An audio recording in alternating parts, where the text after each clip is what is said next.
오늘 우리가 읽은 말씀을 여러분들 잘 살펴보시면 한 가지 특징을 발견할 수가 있습니다. 다른 말로 바꾸면 히브리서를 읽고 있는 성도들에게 과거 이스라엘 백성들의 모습을 이야기합니다. 그런데 어떤 모습이냐면 하나님을 경노하게 만들었던 그들의 신앙의 모습. 출애굽을 해 나오는 과정 중에 하나님을 절대적으로 믿고 의지하지 못하고 하나님께 불순종했던 그들의 모습을 이야기하면서 하나님 앞에 동일한 실수를 하지 말 것을 권면하고 있다라고 하는 거죠. 하나님을 화나게 만들어서는 안 된다. 그러기 위해서는 너희들의 믿음의 조상 이스라엘 백성들이 광야 생활에서 보여주었던 그런 모습 하나님 앞에 보여드려서는 안 된다라고 말하고 있습니다. 이걸 우리들에게도 그대로 적용할 수가 있지요. 현재 신앙생활 잘해 나아가고 있는 히브리서를 읽고 있는 우리들에게, 그렇죠? 예. 구약 말씀에 나와 있는 이스라엘 백성들의 하나님을 노하시게 하셨던 그 이야기의 말씀을 우리가 읽게 되는데 거기서 무엇을 보고 무엇을 배워야 하느냐라고 하는 것이지요.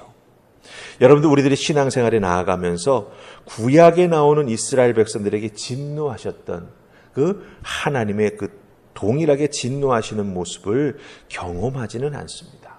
이게 무슨 의미냐 하면 이스라엘 백성들이 하나님 말씀에 불순종했을 때 그들은 당장 그 자리에서 죽었습니다. 그렇죠? 예. 하나님의 징계하심이 바로바로 뒤따라오는 것을 우리가 볼 수가 있습니다. 근데 그런 하나님을 우리가 오늘날은 경험하지 않는다라고 하는 거죠. 또한 교회 생활에 있어서도 믿음의 지체들이 죄를 짓는 모습을 보면서도 또한 교회 안에서 말씀과 또한 교리에 따라서 직접적으로 견책당하지 아니하는 그런 상황 속에서 살아갑니다. 그만큼 이 죄에 대해서 너그러워졌다라고 말을 해야 될까요? 아니면 우리가 모른 척하고 지나가야 된다라고 말할까요? 아니면 그저 개인적인 문제로 죄를 이렇게 돌려놓는 건 아닌가? 여러 가지 상황이 있을 수 있습니다. 하지만 중요한 것은 무엇이냐? 이 죄를 가볍게 생각해서는 안 된다라고 하는 거예요. 예. 구약 시대와 같은 그 죄에 대한 대가가 우리에게 바로바로 따라오는 것은 아니지만 교회에서 죄에 대해서 견책하거나 징계하는 그런 모습이 많이 아니 거의 없어졌죠. 네. 그럼에도 불구하고 우리가 깊이 생각해야 될 것은 뭐냐? 죄는 참으로 두렵고 우리들의 신앙생활에 너무나 잘못된 영향을 많이 미치고 있다라고 하는 겁니다. 자, 그렇기 때문에 중요한 것은 무엇이냐라고 하는 거죠. 예. 우리는 연약한 신앙의 소유자들이기 때문에 죄와 싸워서 100% 승리하기는 참 어렵습니다. 그렇다고 한다면 우리가 해야 될 것은 무엇이냐? 예, 죄를 짓는 것을 내가 딱 느끼게 되었을 때 혹은 신앙생활을 해나가는 성도들이 서로 그 죄를 짓지 않기 위해서 어떤 모습으로 성도들끼리 신앙생활하고 자기 자신을 영적으로 깨어있게 만드냐라고 하는 게 참 중요한 부분입니다. 그래서 오늘 나와 있는 말씀을 통해서 우리가 어떻게 해야 서로를 정말 죄 짓지 아니하도록 붙잡아 줄 수 있고 또 자기 스스로가 죄에 대해서 깨어있는 자가 될 수 있을까? 오늘 말씀을 통해서 한번 살펴보십시다. 오늘 13절 말씀 보십시다. 13절입니다. 찾으셨습니까? 같이 읽습니다. 시작. 오직 오늘이라 일컫는 동안에 매일 피차 권면하여 너희 중에 누구든지 죄의 유혹으로 완고하게 되지 않도록 하라. 아멘.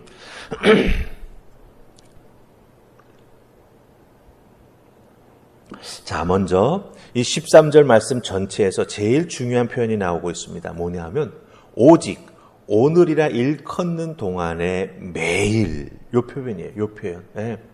죄에 대해서 죄 짓지 말자 그런 말 하는 것 매일매일 해야 된다라고 하는 거예요. 예. 오늘 하루 24시간이 우리에게 주어지는데 그 24시간 주어지는 신앙의 삶 속에서 죄를 짓지 않기 위해 믿음의 성도들이 또 내 스스로가 꼭 해야 될 게 있다라고 하는 거예요. 그 매일매일 꼭 쉬지 않고 해야 될 것이 무엇이냐라고 할 때 물론 오늘 말씀 속에는 그것이 권면이라고 하는 걸 알 수가 있습니다. 13절에 나오는 거 권면. 그런데 왜 권면해야 됩니까? 왜 죄에 대해서 죄 짓지 말라고 매일매일, 매일매일 이렇게 이야기해야 됩니까? 죄의 결과가 너무나 우리 성도들의 삶을 아주 비참하게 만들기 때문입니다. 왜 비참한지 아십니까? 여러분들, 죄의 유혹으로 완고하게 되지 않도록 하라, 이렇게 표현 나오죠. 이 완고하게 되기 때문입니다. 죄를 짓게 되면, 죄의 근처에 가기만 해도, 죄의 영향력을 받기만 해도 그게 바로 유혹이라고 하는 단어거든요. 우리의 마음이 완고하게 된다라고 하는 거예요. 이 완고라고 하는 것은요, 무슨 뜻인지 아십니까? 고집이 세다, 그 완고하다라는 표현을 쓰죠. 근데 사실 성경에 나오는 헬라어 단어가 가지고 있는 완고하다라고 하는 뜻은 그 뜻이 아닙니다. 무슨 말인지 아십니까? 완전히 바짝 말라 비틀어져 가지고 화석처럼 굳어버리는 것을 의미합니다. 완전히 말라 굳어져 버려 가지고 되돌려지지가 않는 상태로 바뀌어버리는 걸 의미합니다. 그러니까 그 완고한 상태에 들어가면 안 되는 거예요. 그만큼 죄라고 하는 것은 우리들의 심령에 아주 큰 상처를 남깁니다. 여러분들, 우리 몸에 칼로 이렇게 베어지게 되면 암으로도 어떻게 됩니까? 흉터가 남죠. 그렇죠? 그것과 똑같은 거예요. 바로 이 완고라고 하는 것이 그런 의미입니다. 그 완고하게 된 마음에 주님의 은혜로 회개하고 돌아서게 되면 주님께서는 모든 것 다 용서해 주시죠. 하지만 그 죄의 흔적이 늘 우리의 심령 속에 남아서 우리를 때로는 어렵게 하는 경우가 생긴다라고 하는 거예요. 그렇기 때문에 그런 완고한 상태까지 나아가지 아니하도록 우리는 죄와 싸워 이겨야 된다라고 하는 거예요. 그만큼 죄가 무섭다라고 하는 것입니다. 그런 의미에서 우리의 심령이 황폐화되고 화석화되지 않기 위해 어떻게 해야 된다? 매일매일 뭐 해야 된다? 권면해야 된다라고 말하고 있습니다. 이 죄의 상태에 빠지지 않기 위해, 화석화돼 버리지 않기 위해, 신앙생활 잘해 나아가는 성도로서 세워져 나아가기 위해 어떻게 해야 된다? 내가 내 스스로를 죄에 대해서 늘 경계심을 가지고 있어야 되지만, 또 한 가지 히브리 기자가 권면하는 건 무엇입니까? 성도들이 서로 권면하는 그런 신앙생활을 해 나아가야 된다라고 하는 거예요.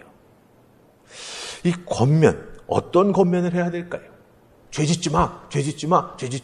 아마 이런 말 3번만 들으면 화날 거예요. 내가 무슨 죄를 그렇게 짓는다고 그렇게 표현할 수도 있을 겁니다. 반응할 수도 있죠. 그렇다면 중요한 것은 어떤 권면을 해야 되느냐라고 하는 것입니다. 의미는 똑같아도 표현하는 방법이 전혀 다를 수가 있지요. 살아계신 하나님에게서 떨어져 나아가지 마.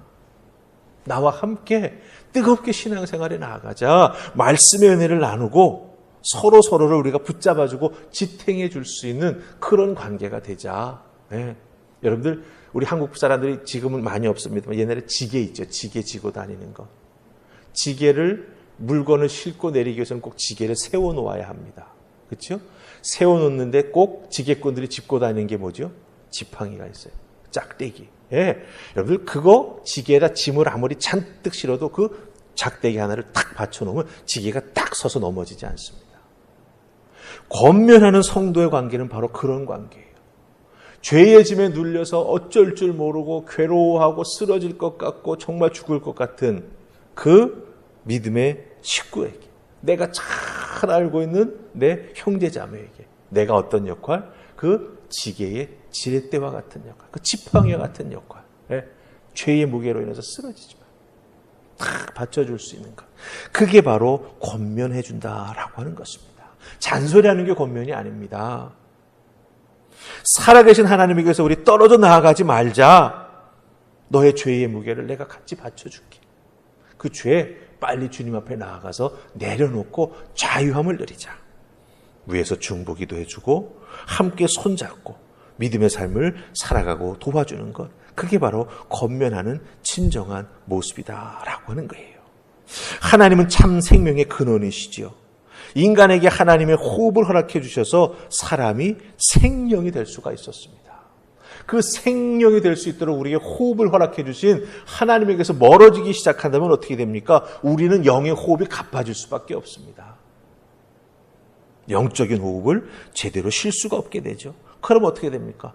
서서히 생명력을 잃어가게 되고 결국은 어떻게 됩니까? 완고한 자가 될 수밖에 없다라고 하는 거예요. 그렇기 때문에 하나님 앞에서 신앙생활에 나아가며 이 죄의 유혹을 이겨나가기 위해서는 서로 권면하면서 생명의 근원 되시는 하나님께서 우리에게 불어넣어 주셨던 그 하나님의 호흡을 가지고 우리들이 삶을 살아가면서 우리들이 생명되었던 그 귀한 모습을 계속 지켜나가는 것, 그것이 참으로 중요하다라고 하는 거죠. 그 귀한 은혜를 깨달아 알았기에 히브리서 기자는 13절에서 말하는 거예요. 오늘 일컫는 동안에 24시간 동안에 매일 순간순간 죄 짓지 말자, 죄를 이겨나가자 권면하는, 그래서 정말 마른 뼈와 같은 인생 되지 않는 그런 하나님의 사람 되도록 여러분들 꼭 서로를 지탱해 주시고 또한 하나님 허락해 주신 그 호흡, 하나님의 은혜, 그걸 통해서 내가 살아있는 영혼이 되었다라고 하는 거 꼭 기억하시고 하나님 앞에 감사하며 신앙생활 서로 잘 돌보며 해나가실 수 있기를 주님의 이름으로 축복합니다. 아멘. 우리 기도하십시다. 좋으신 하나님 은혜 감사합니다. 오늘 주신 말씀 잘 기억하게 하옵소서. 우리들의 주변에 많은 성도들이 신앙생활 잘하다가 실족하여 넘어지고 때로는 신앙에서 떠나가 버리는 모습도 보게 됩니다. 너무나 안타깝습니다. 하나님, 그런 일이 나에게 일어나지 말라라고 하는 보장은 없습니다. 또 우리 교회 안에서 그런 일이 일어나지 말라라는 보장도 없습니다. 그것을 막기 위해서 우리는 오늘 주신 말씀을 잘 기억하게 하여 주시옵소서. 하나님에게서 멀어지면 멀어질수록 우리는 화석화될 수밖에 없다. 생명의 근원 되시는 우리에게 하나님의 호흡을 주셨던 하나님에게서 멀어지게 되면 우리의 영적인 호흡은 가빠질 수밖에 없다. 생명력을 잃어갈 수밖에 없다. 기억하게 하시고 늘 주님과 동행하게 하시며 하나님을 아바 아버지라 부르며 하나님과 손잡고 신앙생활에 나아가는 우리가 되게 해주시고 하나님 서로 권면하여 죄의 모습은 버리고 우리 하나님 기뻐하시는 믿음의 모습만 서로 나누며 서로 격려하며 서로 예수님을 닮아가는 놀라운 하늘의 은혜를 더하여 주시옵소서. 아버지께서 오늘 하루 우리들의 삶의 자리에서도 구원의 은혜를 허락해 주시고 그 은혜의 믿음을 가지고 살아가는 우리가 될 수 있도록 역사해 주실 줄 믿사옵고 예수님 이름으로 기도하옵나이다. 아멘.